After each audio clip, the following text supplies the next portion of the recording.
Hai gorgeous, welcome to my place. Terima kasih sudah mengklik video ini. Cinta dan obsesi seringkali tidak bisa disatukan dalam sebuah hubungan asmara, terutama jika hubungan tersebut hanya berasal dari sebelah pihak. Seperti kisah kali ini tentang obsesi yang bagaikan punguk merindukan rembulan dan berakhir dengan memberikan penderitaan bagi banyak orang. Nggak pakai lama? Watch. Abigail yang biasa dipanggil Abby merupakan putri dari pasangan Jessica dan Mario.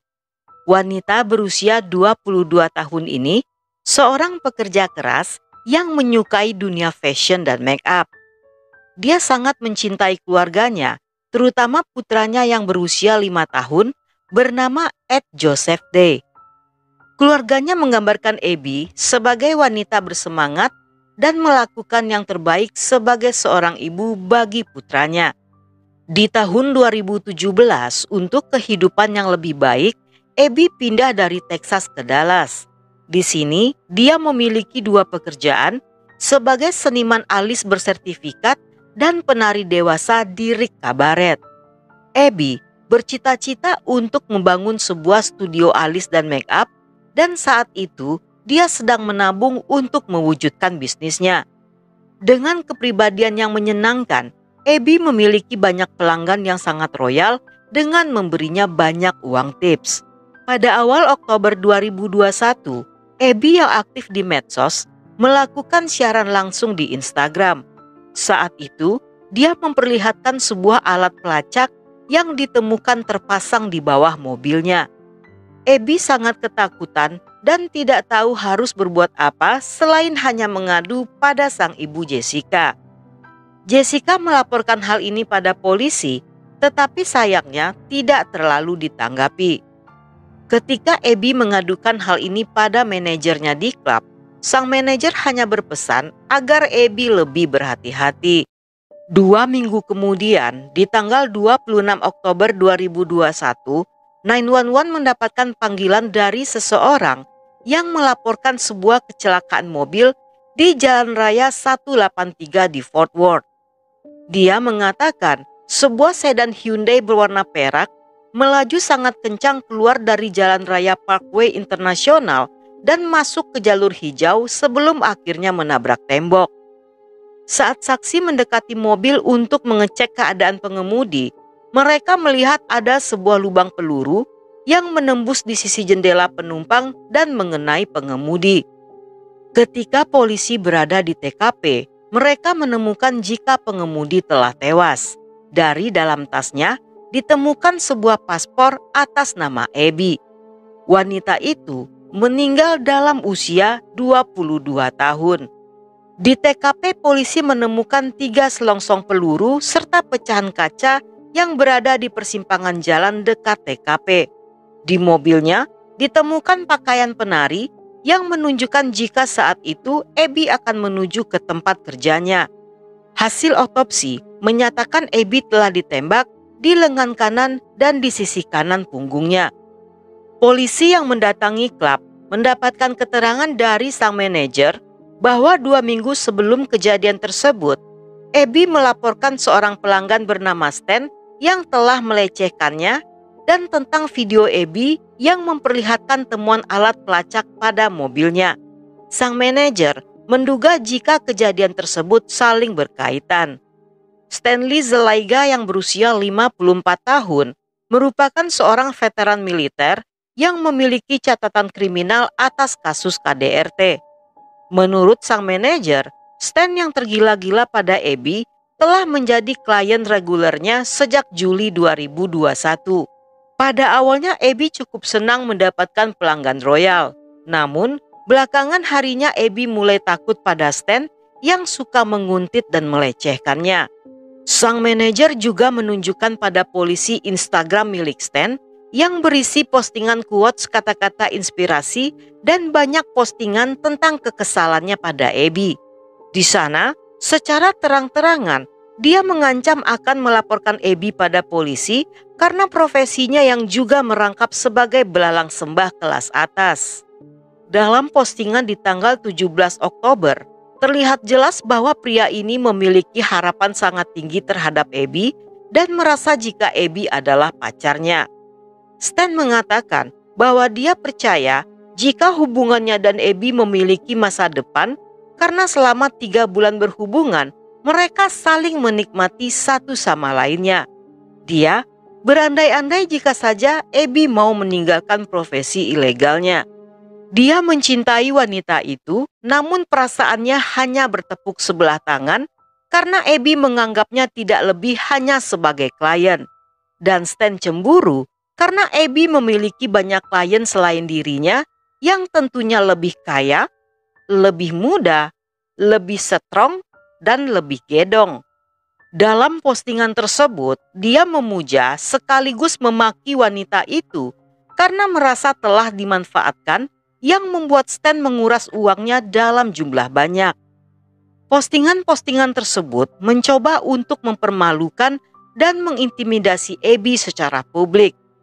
Dia bahkan juga memposting screenshot semua pembayaran yang selama ini telah ditransfernya untuk Abby dan klub saat dia menyewa jasa wanita itu. Stan juga memperingatkan pria-pria lain di luar sana untuk berhati-hati terhadap klub-klub dewasa tersebut agar tidak menguras rekening mereka. Namun banyak orang berpendapat bahwa perbuatan Stan sebenarnya cukup memalukan karena apapun yang dilakukannya merupakan resikonya sendiri.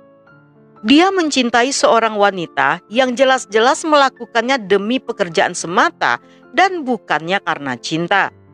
Dan semua biaya yang telah dikeluarkan Stan merupakan hal yang wajar karena dia secara sadar menggunakan jasa seseorang yang memiliki tarif tinggi sejumlah 28 juta sekali kencan. Semua cinta asmara, masa depan, atau membangun rumah tangga yang dibicarakannya merupakan omong kosong halu belaka. Karena tidak mungkin seorang wanita muda cantik yang bekerja di klub benar-benar sungguh akan mencintainya. Tentunya mereka lebih pintar untuk mencari pria yang akan dinikahi dan bukannya menikahi seorang pria tua yang hobi ke klub dewasa. Dan ketika dia menyadari telah menghabiskan uang puluhan ribu dolar, Stan menjadi kesal dan marah-marah di media sosial. Selain itu, Stan juga memposting chat antara dirinya dan Abby yang penuh dengan kata-kata dewasa. Dalam chat mereka, Abby sendiri jelas-jelas tidak menyukai Stan.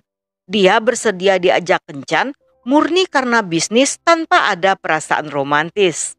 Tetapi Stan marah karena merasa tidak diacuhkan, terutama di saat rekeningnya mulai menipis. Setelah polisi memeriksa sosmed mereka berdua, polisi mencari informasi tentang Stan dan mengetahui jika di hari kejadian, Stan berada di sekitar rumah Abby sebanyak 5 kali. Dalam beberapa CCTV lainnya, di hari-hari sebelum Abby tewas, memperlihatkan Stan berada di dekat rumah Abby sebanyak 5 kali dalam rentang waktu 12 hari. Pada tanggal 25, Stan terlihat berkendara sebanyak 2 kali pada jam setengah 2 siang dan pada jam 3 sore. Dia tampak sedang mengintai momen yang tepat untuk menyerang gadis itu. Dari rekaman CCTV lingkungan rumah Abby yang berjarak 17 mil dari TKP kecelakaan, mobil truk milik Stan terlihat beberapa kali di daerah yang sama. Dalam rekaman CCTV yang terjadi 17 menit sebelum 911 mendapatkan panggilan, Stan juga terlihat berada di belakang mobil Abby dan berusaha mengemudikan mobilnya sedekat mungkin untuk mengikuti Abby agar bisa menembaknya. Saat polisi menghubungi Stan, dia bersedia datang pada hari Rabu malam.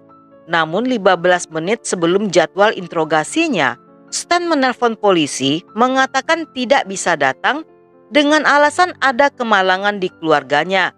Namun, dia berjanji akan datang setelah acara selesai.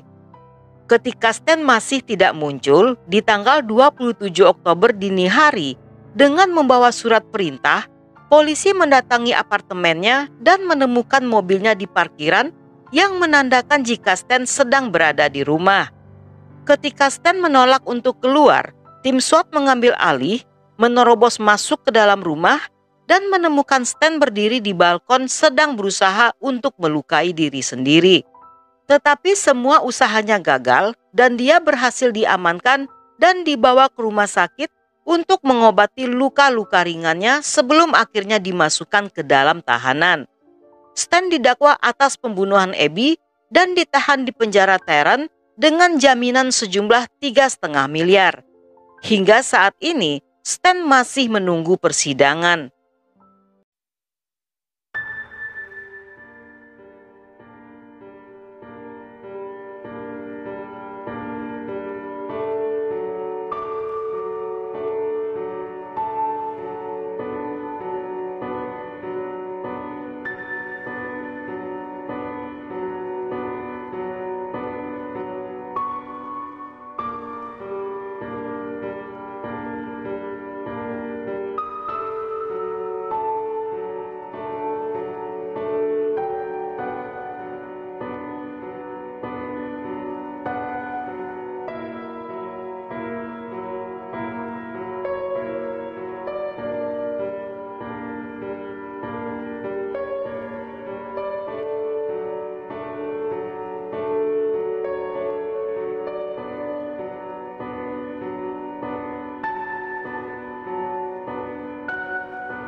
Dan sampai di sini dulu cerita kita kali ini. Semoga kalian suka dengan ceritanya. Jangan lupa subscribe, like, komen, dan share sebanyak-banyaknya ke media sosial kalian.